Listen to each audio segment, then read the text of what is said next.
He's out of camera. Don't worry about Milady. it. All right, so spawning in the top, the top right of this map, we got the Pink Zerg, hoping to bring this series back from Rival Gaming. It is seigsean. All right. And I've been introducing him all night. I would love to do so more. In the bottom left, we have our GM Zerg from Infinity Pro. Game time. And the hype is real. Hype. I'm rooting for my man Game Time here.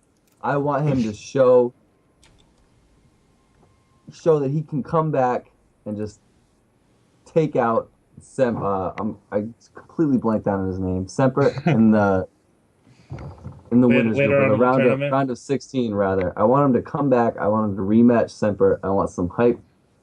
That's what I'm I don't looking think they're for. gonna play in the round of 16, just the way the seeding goes. But there's definitely a good chance the Beyond caliber of that, these two players they could meet up in the round of exactly, 8 or the exactly. That's what I'm semifinals. saying. These You are know, these are that's most definitely two of our favorites in the tournament. and They're game definitely time up back there. with a would be cool to see him back with a vengeance. Most definitely. That's what I'm rooting for here. But my man Sean, our Diamond Zerg, I mean, I would not be upset if he got the upset here at all. He's going for a 14-14, and he's looking to be aggressive. And game time is going for a hatch first. So this is it's kind of weird how this plays out. If game time scouts this, and it looks like he will, this Overlord's going to get a full scout off on that natural, and if he can prepare for it, he's going to shut this down. But with that hatch first, it's going to be a tough hold regardless. Yeah, I think so as well. I think if Sean does not make any drones behind this hatchery here, I mean, it's spawning pool and doesn't and skips his queen and goes straight six lings right away, he could actually do a lot of damage. I think if he skips beyond the natural and goes right for the drones, because I mean, when you think about it, game time just started his hatch. I mean, his spawning pool rather, and it's only 20 seconds in where he already has speed on the way. It looks like Sean is going for the queen and speed, so he's just going to go for the later link flood here and just Mm. try to overwhelm his opponent when the spawning pool finishes, hoping that he doesn't scout it. And But he's as sticking game in time comes in with gas. this overlord, you're right. I think he might know, and we'll see how game time reacts here. Sixshan's keeping three drones in gas, so he's probably going to go for some sort of Baneling nest and just do a Ling Bane all Yeah, in. there's no reason for this gas to Mm. stay in here unless you're doing a But Bane follow up. So you're completely right, there's and the there it Baneling. is. He But look at drops the this Bane. Overlord. This Overlord from Game Time just sees everything. He sees the 8 lings coming down the ramp. They don't have speed yet, so there's just going to be plenty of time for him to defend. There's a Spine Crawler going up. Um, actually getting another Spine Crawler in the main. Yep, looks like he's setting everything up the right way here as game time to defend this ball in perfectly. Speed is just about to finish though, and we only have about six lings on the map rather for game time here. So let's see how this works out.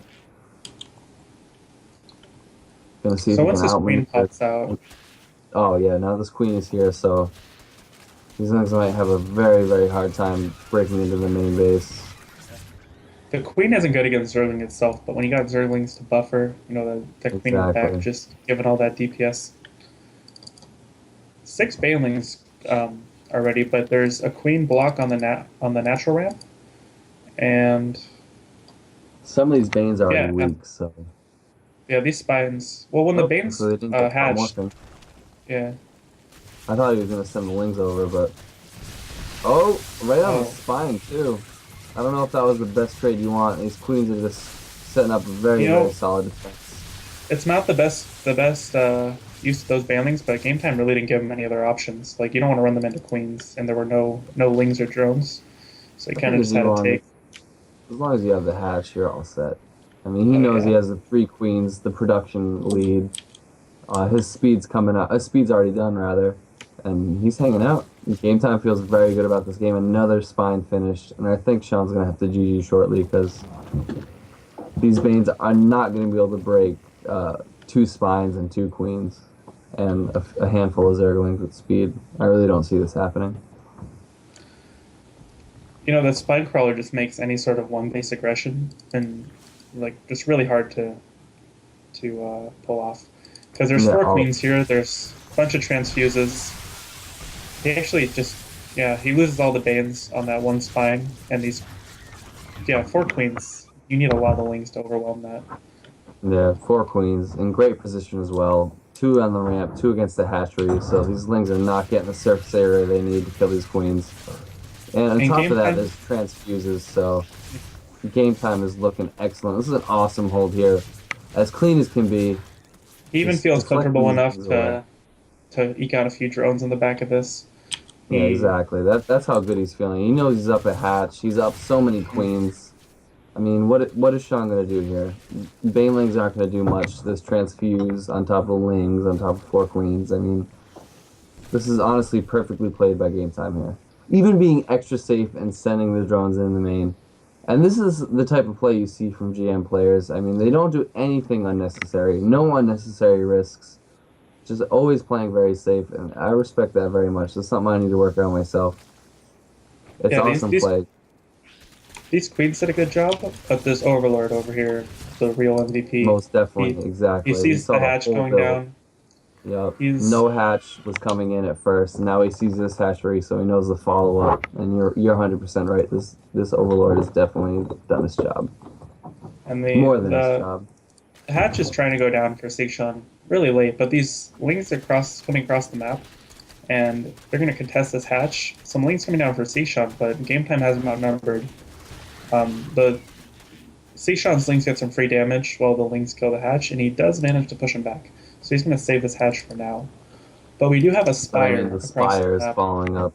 Yeah, and this is, you could speak to any Zerg player. They get very, very frustrated with players who are very good with mutas and ZVZ. Oh, Even with the definitely. spores, as awesome as they are at frying mutas, I mean, putting on pressure against mutas and ZVZ is just super, super hard, especially when you're behind. I mean, that's a whole different story. And, you know, seigsean is forced to make a roach horn behind this, because if game time decides to just go across the map with some heavy baneling aggression, seigsean needs the tech to counter that. Like, Yeah, he's exactly. not going to win a Ling Bane war with his economy being as far behind as it is. So he has to go with these roaches, but they're just not going to do enough against these mutas.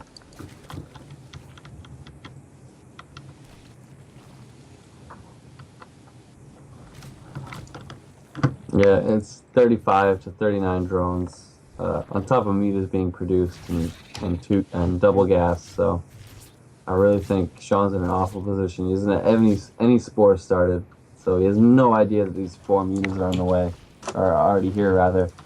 He's really committing to these roaches, and if there's a weird timing that exists in roaches versus muta where you just have enough roaches to walk across the map and like kill a base before the mutas can Yeah. kill all your roaches. But the economy just isn't there for anything like that to happen. He's already so far behind from the opening that he can't just march across the map and tank all the damage. Mm-hmm.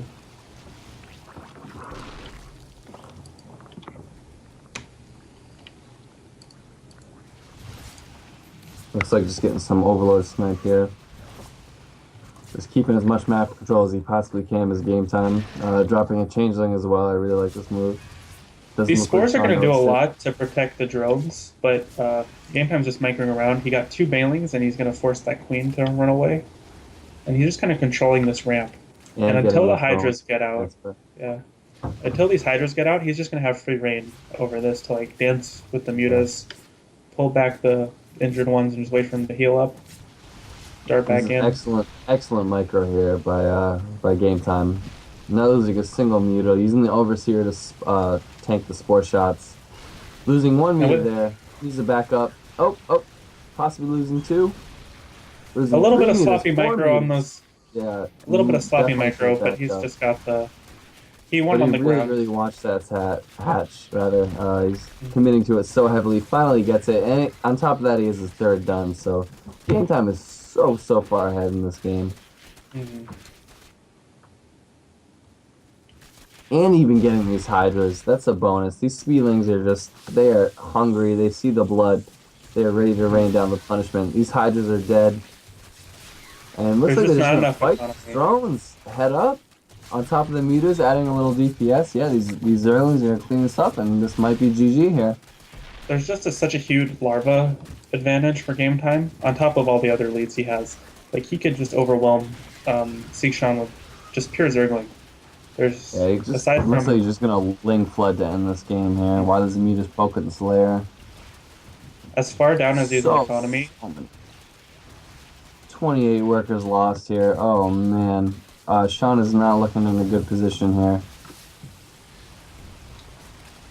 So watching professional games, I really hate when casters call games early, but I'm pretty safe. I'm pretty sure we're safe to say that game time is gonna run away Most with this definitely, game. yeah. No, I'm no disrespect to Sean. He's a better player than I am any day of the week, but it's just so hard to compete against players that have more mechanics and better builds than you.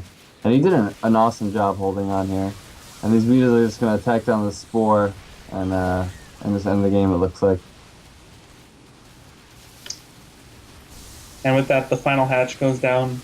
seigsean's just contemplating life. He had an awesome run, man. Made it into the round of 32 with so many GM and Masters players. He has nothing to be ashamed about. This You is know an what? awesome Getting through those qualifiers, they were pretty stacked. Most definitely, yeah.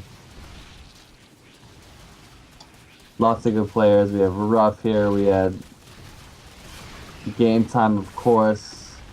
There's so many good players.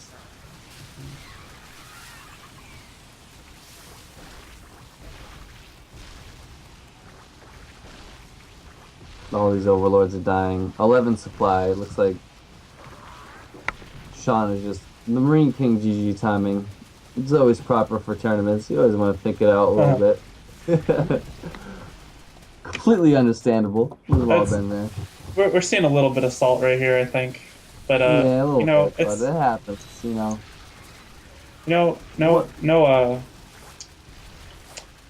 no disrespect to Sean at all. He played well. He just kind of got a little outclassed in his group.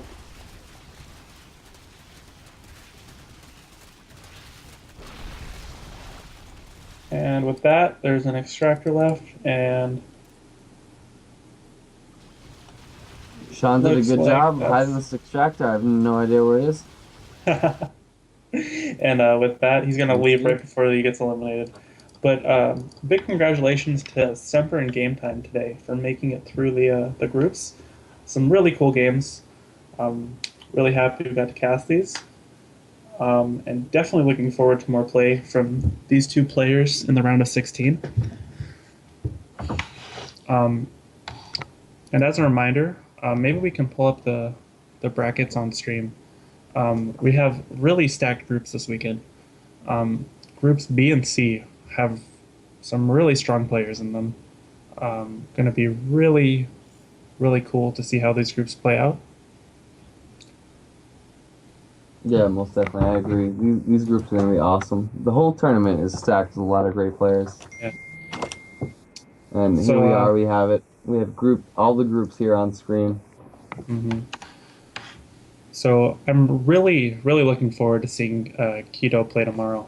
He is probably one of the better Zergs, like up-and-coming Zergs on EU. He is from Germany. But he is just an absolute monster. Yeah, I've heard a lot of good things about him, actually. And this whole tournament is full of great players. Penguin, like you said, we have Ruff in Group H. So many great players. I can't wait for this whole tournament to play out. I'll tell you, it was a blast. So many fun games. Everyone playing so well. Semper, like you said, in game time. I can't wait to see how they do in the round of 16. They're going to bust out some even more innovative builds. They're going to be even more well prepared. And it's going to be a great time. It's going to be great seeing them live cast too. Like, as awesome as these games were, just something about a live tournament. So much more hype. Course. Exactly. Get that winner. Yeah, get that. We'll have some winner interviews going. Exactly. We'll have them hop in here, chat a bit about the games. Hear these hyped up nerds all excited when they get into the round of 8. That's what it is. No, I had a great time casting the night. Thanks for everyone who was watching. Can't wait for the rest of the tournament. Even if I'm casting or watching, I'm going to be tuning in the entire time to see the finals. It's going to be a great time. you guys definitely don't want to miss any of these groups. Make sure to give a follow to the stream so you know when we're live. But we're live Most definitely. Sunday or Thursday through Sunday, so all weekend at 8 o'clock, 8 p.m. Eastern, 7 p.m. Central, 5 p.m. Pacific, etc. You guys know how to convert time zones, I'm sure. Huge shout out to Hawkeye and the RSL. Below the stream, you can see all of our links to Wikipedia, Twitter, all that good stuff. So if you're interested, check it out. And a big shout out to Tux because he made this awesome overlay, and it's really beautiful and Most well definitely. done. Yeah. And just huge thanks to him. I agree. Any shout outs for you? You already covered it, Kaboosh. You got it all, Oh, man. I shout out to Hawkeye. Thank you so much, dude, putting on this tournament. I had a great time casting. Thanks to everybody watching. It was dope. These games are so much fun to watch. I mean, TVZ is my favorite matchup, probably by far outside of any Protoss matchup. So I had a great time casting. Thanks, Kaboosh. Thanks, my brother, for shutting up the entire time I casted. thank you, And Sean's that's brother, it. for those great outbursts. Yeah, he held it together while he played Dota. I held it Everybody, down, give kid. him a round of applause. Seriously, wrap it up. There it is. Come on. No rage in a What? MOBA. That's pretty Playing impressive. bots for I the don't world. know.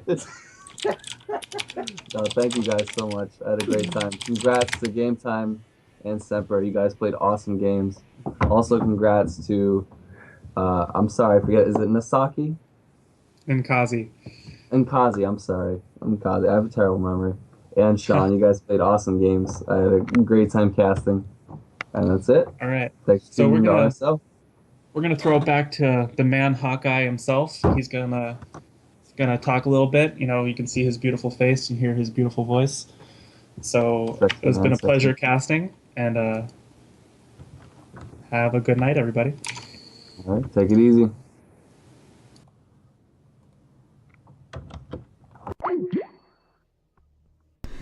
All right. Thank you too. Let's get the scene transition going here. So, yes, thank you for watching the first broadcast of the rival StarCraft 2 League. This is a really cool initiative. Just kind of one of those random ideas that you get one night, and it keeps you up at night. And when it keeps you up at night, it's a good idea and such. So it's really exciting to be able to put on something like this. I know this might not be like IEM production or DreamHack production and such, but there's a lot to say about kind of the grassroots efforts that come up. You can, some of those, like the opportunity to start something that's a little bit outside of yourself. Sometimes we don't think about these things. We kind of just want to go through and try to have fun and make money and such like that. But when it's the real joy in life is to be able to give back to a community that you enjoyed. I myself kind of came in late into the Wings of Liberty. Well, I suppose it was around 2011 that I got into Wings of Liberty, but ever since I started playing this game, I was hooked. I was watching pro players, and surprise, I'm Korean myself, so I kind of like really attached on to the Korean players playing, and obviously we have some, how do I want to put this? We have some hurdles to go over with regards to the game. Obviously, that's a whole nother conversation outside the scope of this, but StarCraft has been a really cool game to be a part of, and the community just makes that great. So this is kind of like my way of kind of starting to contribute back to that community and to be able to create this content for not only myself, not only for other people within the rival gaming clan, but for you guys, the community, the people who watch, the people who do designs, the people who play, the people who other production content producers as well. So thank you so much for tuning in. Spread the word. This is a grassroots effort. Obviously, Kaboosh talked about this earlier. There are a little bit of hiccups when you kind of try out these new things to see if you can, excuse me, to see if you can find a way to make people, like our players, have a better experience. But sometimes there's going to be some hiccups in these. So unfortunately, Ninkazi was just one of those situations. So if there's a group up ahead in the future, you probably will see a result of that, of maybe a player forfeited because they couldn't meet the schedule, or I know there's another upcoming one, and it's kind of a spoiler alert, I apologize, but just considering that we did try to do kind of a untraditional formats for the round of 32, we kind of got bit in the butt with this, so it didn't come out the way that we wanted it to. But we're always learning, we're always validating our learning and trying out new things to be able to provide the best experience for not only you guys as viewers, but for the players who are honestly bringing the content for you to watch. So again, you have my thanks for watching. Spread the word. I could put in a tasteless joke about hashtagging the RSL and getting it trending on Twitter or whatever, but honestly, as long as you're entertained and we put on a good show, I feel really good about doing this. So one more time, thank you for tuning in, and I'll see you next time. Peace.